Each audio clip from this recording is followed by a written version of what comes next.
പ്രിയപ്പെട്ടവരെ, ഒന്ന് സുഖമില്ലാത്തൊരു അവസരത്തിലാണ് ഞാൻ സംസാരിക്കുന്നത് കേട്ടോ. ശബ്ദം കേട്ടാൽ അറിയാമല്ലോ. അപ്പോൾ വിത്തം, വിദ്യ, രോഗം, ഈ 3 കാര്യവും മറ്റുള്ളവരുടെ മുന്നിൽ പ്രദർശിപ്പിക്കരുതെന്നാണ് പറയുക. പക്ഷെ മഴക്കാലമായതുകൊണ്ട് പല പല അസുഖങ്ങളാണല്ലോ. അല്ലെങ്കിൽ തന്നെ ഇപ്പോൾ നമ്മൾ പ്രായം കൂടുമ്പോൾ നമുക്ക് ഇമ്മ്യൂണിറ്റി കുറഞ്ഞ് വരും, പെട്ടെന്ന് അസുഖം വരും. അങ്ങനെ കുറേ ദിവസങ്ങളായിട്ട് ഞാൻ പല പല ആശുപത്രികൾ കയറി ഇറങ്ങുക കേട്ടോ. ഒന്നൊരു പുറം വേദന, പിന്നെ ഒരു പനി, അങ്ങനെയൊക്കെ പല പ്രശ്നങ്ങളായിട്ടും അങ്ങനെ പലതരം ടെസ്റ്റുകൾ, പലതരം യന്ത്രങ്ങൾക്ക് മുൻപിൽ നമ്മൾ കിടന്നു കൊടുക്കേണ്ടി വരും. അങ്ങനെയൊക്കെ ഓരോ അവസ്ഥയിൽ. അപ്പോൾ അങ്ങനെ ഉണ്ടായ ഒരു അനുഭവം നിങ്ങളുടെ മുന്നിൽ നിങ്ങൾക്കൊണ്ട് പറയാമെന്ന് വെച്ചിട്ടാട്ടോ.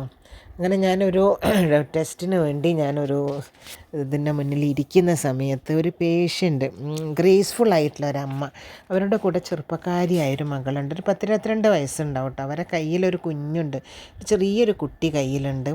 ഒരു കൈക്കുഞ്ഞാണ്, അതിനെ തോളിലിട്ടിട്ടുണ്ട്. പിന്നെ ഇവളെ തോളിൽ കുറേ ബാഗുകളൊക്കെ ഉണ്ട്. അങ്ങനെ അതൊക്കെ ചുമന്നിട്ട്, പക്ഷെ അമ്മ വീൽ ചെയറിൽ ഇരുന്നിട്ട് ഭയങ്കര പേടിയോട് കൂടി മകളെ നോക്കുന്നു, കണ്ണ് നിറയുന്നു. അപ്പോൾ ഈ കുട്ടി അമ്മയുടെ മുടി തലോടുന്നു, മുഖം തലോടുന്നു. അമ്മയെ പേടിക്കേണ്ട അമ്മേ, ഞങ്ങൾ പുറത്തുണ്ട് എന്ന് പറഞ്ഞാൽ ഒരു ചെറിയ കുഞ്ഞും ഇവളും മാത്രമാണ് കേട്ടോ.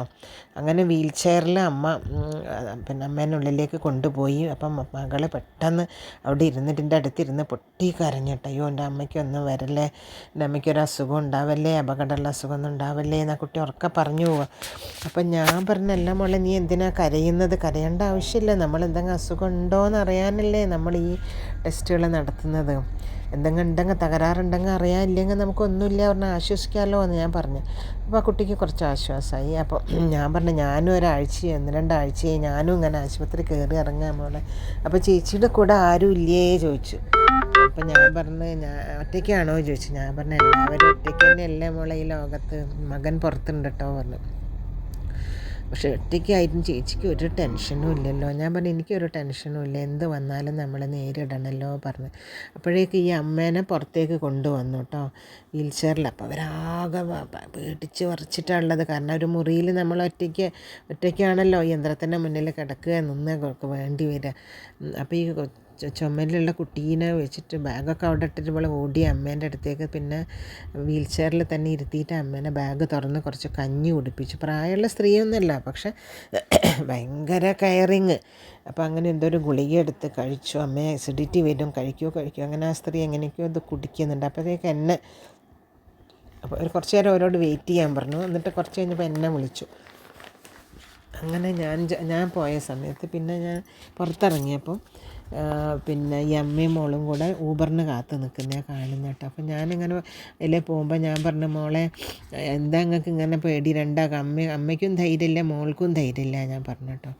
അപ്പം അവൾ പറഞ്ഞ, ചേച്ചി ഞാൻ എൻ്റെ 19-ാം വയസ്സിൽ കല്യാണം കഴിഞ്ഞതാണ്. ഇപ്പോൾ എൻ്റെ ഹസ്ബൻഡിൻ്റെ അമ്മയാണിത്. ഹസ്ബൻഡ് ഇവിടെ പോയിരിക്കുകയാണ്, കാനഡയിലാണ് ജോലി. ഞാൻ പോവാത്തത്, എൻ്റെ അമ്മേനെ വിട്ട് ഞാൻ പോവില്ല. പിന്നെ അമ്മ ഒറ്റയ്ക്കായി പോകും, അതുകൊണ്ടാണ് ഞാൻ പോവാത്തത്. ഞാനും മോളും പിന്നെ അമ്മയുടെ കൂടെയാണ് നിൽക്കുന്നത് പറഞ്ഞ് പിന്നെ കാറ് കയറി പോയപ്പോൾ ഞാൻ അമ്പരന്ന് അവിടെ തന്നെ നിന്നുപോയി. കാരണം ന്യൂജനിലൊരു കുട്ടി, നമ്മൾ വിചാരിക്കും ഇപ്പോഴത്തെ കുട്ടികൾക്ക് സ്നേഹമില്ല, വികാരമില്ല, അച്ഛൻ അമ്മ എന്ന ചിന്തയില്ല എന്നൊക്കെ.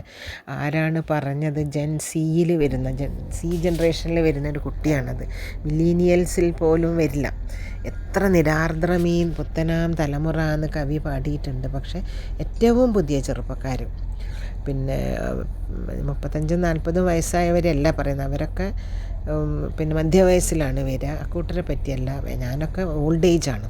പക്ഷേ ഏറ്റവും പുതിയ തലമുറ സ്വന്തം മദറിലോൻ അമ്മയെ ഇത്രയും ഗാഢമായി സ്നേഹിക്കുകയും ആ സ്നേഹത്തിൻ്റെ ഇഴയടുപ്പം കണ്ട് ഞാൻ അതിശയിച്ചു. അപ്പം നമുക്ക് വലിയ പ്രതീക്ഷയാണ് തരുന്നത്. പാരൻസ് എന്ന് പറഞ്ഞാൽ നമ്മൾ ശരിക്കും അവരെ നമ്മൾ കെയർ ചെയ്യേണ്ടതാണ്. ജീവിതകാലം മുഴുവൻ കുട്ടികളെ നോക്കിയതാണ്. അപ്പോൾ കുട്ടികൾക്ക് ഉള്ള കടമ എന്താ വെച്ചാൽ തിരിച്ച് മക്കളെ നോക്കുക എന്നുള്ളതാണ് കുട്ടികൾക്കുള്ള ഒരു കടമ. അപ്പം എത്രയും ഗാഢമായ ബന്ധമാണ് ഇവർ തമ്മിലുള്ളതെന്ന് പറഞ്ഞപ്പോൾ ഞാൻ എൻ്റെ ഭർത്താവിൻ്റെ അമ്മയെക്കുറിച്ച് ഓർത്തുപോയി. വളരെ പിന്നെ നല്ലൊരു സ്ത്രീയായിരുന്നു. ഞങ്ങൾ തമ്മിൽ ഒരു ഹിതമായിട്ട് ഒരിക്കലും സംസാരിച്ചിട്ടില്ല. എപ്പോഴും പരസ്പര ബഹുമാനത്തോടു കൂടിയായിരുന്നു. അഹിതമായിട്ട് ഞാനൊന്നും സംസാരിക്കുകയോ വഴക്കിടുകയോ ബഹുമാനമില്ലാതെ സംസാരിക്കുകയോ ഞാൻ ചെയ്തിട്ടില്ല. പിന്നെ അമ്മയ്ക്കും എന്നെ വലിയ കാര്യമായിരുന്നു. ഒരിക്കലും പിന്നെ എൻ്റെ വഴക്കിട്ട് ഞാൻ എൻ്റെ വീട്ടിലേക്ക് ഓടിപ്പോയിട്ടില്ല. ഒരിക്കൽ സംഭവിച്ചിട്ടുള്ളൂ.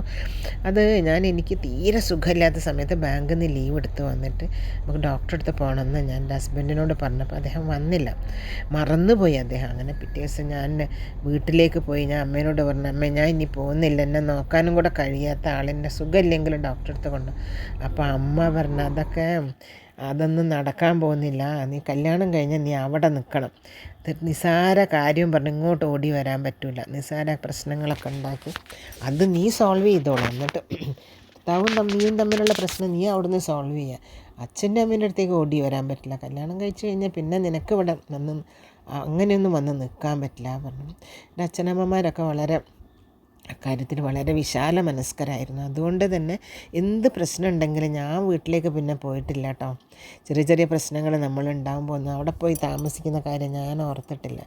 അപ്പം ഈ അച്ഛനും അമ്മയൊക്കെ എന്താ ആലോചിക്കേണ്ടത് വെച്ചാൽ നമ്മൾ നന്നായി പെരുമാറുക, നമ്മുടെ ഒരു ആക്ഷനും റിയാക്ഷൻ വേണ്ട, നമ്മളെ പ്രലോഭിപ്പിക്കുകയാണെങ്കിൽ പോലും മറുപടി ഒരു കോപം കൊണ്ട് നിങ്ങൾ പിന്നെ കിണറ്റ് ചാടിയ മറുകോപം കൊണ്ട് തിരിച്ചു വരാൻ പറ്റില്ല എന്ന്. അപ്പം മാതാപിതാക്കളൊന്നും ഒരിക്കലും ഒറ്റയ്ക്കാണെന്ന് നിങ്ങൾ വിചാരിക്കരുത്. കാരണം ഈ നിമിഷത്തിൽ നമ്മൾ സന്നിഹിതരാവുക എന്നുള്ളതാണ് പ്രധാനം. അപ്പം നമുക്ക് എല്ലാ പ്രശ്നങ്ങൾക്കും ഉത്തരം കിട്ടും. ആർക്കു വേണ്ടി ഒന്നിനു വേണ്ടി നമ്മൾ കാത്തിരിക്കാതെ നമ്മൾ കേവലമായിരിക്കുക. എല്ലാ ആഗ്രഹങ്ങളെയും വലിച്ചെറിയുക. എൻ്റെ മകൻ അങ്ങനെ നോക്കണം, എൻ്റെ മകൾ അങ്ങനെ നോക്കണം, അങ്ങനെയുള്ള പ്രതീക്ഷകളൊന്നും പാടില്ല. നമ്മൾ പിന്നെ ഒന്നിനും ഒരാഗ്രഹം ഇല്ലാണ്ട് ജീവിക്കുക. ഈ നിമിഷത്തിൽ നമ്മൾ ജീവിക്കാൻ പറ്റുക, അത് മാത്രമേ നമ്മുടെ കയ്യിലുള്ളൂ അല്ലേ. നമ്മൾ ആരിൽ നിന്നും ഒന്നും പ്രതീക്ഷിക്കാതെ ജീവിക്കുക. അപ്പോൾ കാലം അപ്രത്യക്ഷമാവും, നാം ഒരു സമഗ്രതയിലേക്ക് പ്രവേശിക്കും. അതുപോലെ സ്വയം ആരെന്നും തിരിച്ചറിയും. അപ്പോൾ ഈ ജീവിതം എത്ര ക്ഷണികമാണ് അല്ലേ. സമാധാനമായി സന്തോഷമായിട്ട് ജീവിക്കുക കേട്ടോ.